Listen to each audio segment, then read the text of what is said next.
ഖുർആൻ ഓതിയ ദാരിദ്ര്യം മാറും. ഖുർആനിന്റെ 2 സൂറത്ത് ദാരിദ്ര്യ നിർമ്മാർജ്ജനത്തിനുള്ളതാണ്.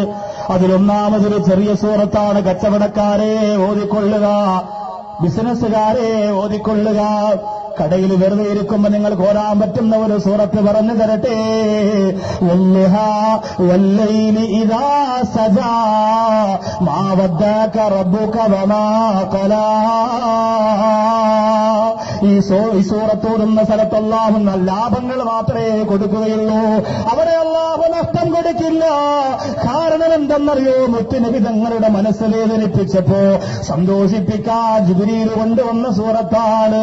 നബിതങ്ങൾക്ക് ജിബ്രീൽ ഇറങ്ങാ താമസിച്ചു പോയ സമയത്ത് ഇസ്ലാമിന്റെ ശത്രുക്കൾ പരിഹരിച്ചപ്പോ, കളിയാക്കിയപ്പോ അള്ളാഹുവിന്റെ റസൂലിന്റെ മനസ്സിന് സാന്ത്വനം കൊടുത്തുകൊണ്ട് വന്നിറങ്ങി. വല്ലുഹാ വല്ലൈലി ഇദാ സജാ. ആ സൂറത്ത് കച്ചവടക്കാർ ഓടിക്കോ. വെളുപ്പാരാവിലെ 3 മണിയാകുമ്പോ MIT-യിൽ മീനെടുക്കാൻ വേണ്ടി പോകുന്ന മീൻ കച്ചവടക്കാരാ. 7 മണിയാകുമ്പോ കുളിച്ചിറങ്ങിയിട്ട് ടെക്സ്റ്റൈൽസ് തുറക്കാൻ പോകുന്ന കച്ചവടക്കാരാ. കമ്പനിയിലേക്ക് പോകുന്ന ബിസിനസ്സുകാരാ.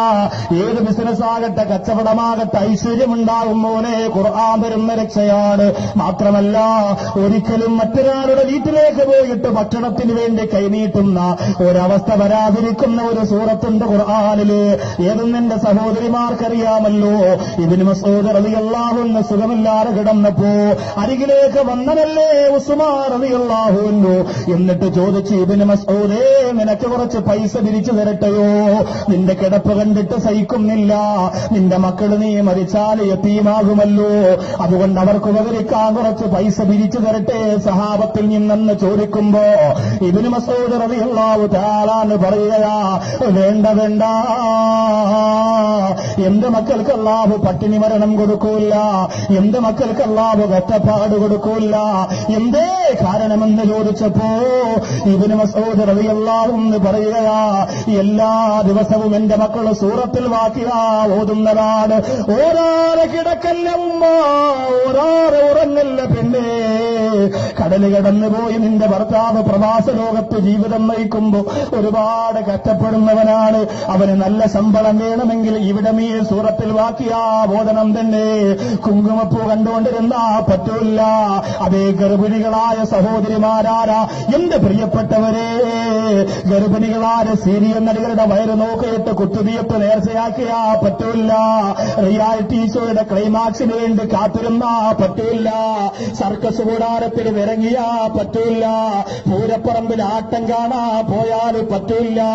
പെങ്ങളെ, സൗദി അറേബ്യയുടെ അവസ്ഥ വല്ലാത്ത പരിതാപകരമാണ്. എത്രയോ ഗൾഫുകാര് പൊട്ടിക്കരന്നുകൊണ്ടാ വിളിക്കുന്നത്, ഉസ്താദേ നിങ്ങളത് ആരക്കുന്നില്ലേ? പാവപ്പെട്ട ഞങ്ങളവിടെ പോകാനാണ്. മക്കയുടെ അടുത്താണ്, മദീനയുടെ അടുത്താണ്. 700-800 റിയാൽ ശമ്പളം വാങ്ങി കഷ്ടപ്പാടും കണ്ണീരോടും കൂടി കഴിയുന്നെങ്കിലും സന്തോഷമായിരുന്നു. മക്കത്ത് നിൽക്കാലോ, മദീനത്ത് നിൽക്കാലോ, ജിദ്ദയിൽ നിൽക്കാലോ എന്ന് മനസ്സുകൊണ്ട് ചിന്തിച്ചു പോയവരാ. പക്ഷേ അവരെ കയറ്റി വിട്ടുകൊണ്ടിരിക്കുമ്പോ എന്റെ സഹോദരിമാരെ, ഇത് നിങ്ങൾക്കുള്ള പരീക്ഷണമാണ്. അവര് പട്ടിണിയായാൽ കരയേണ്ടുന്നതാരാ? അവര് രോഗിയായാ പൊട്ടിത്തകർന്നു പോകുന്നതാരാ? ഭർത്താവ് തകർന്നു പോയാ തളരുന്നതാരാ?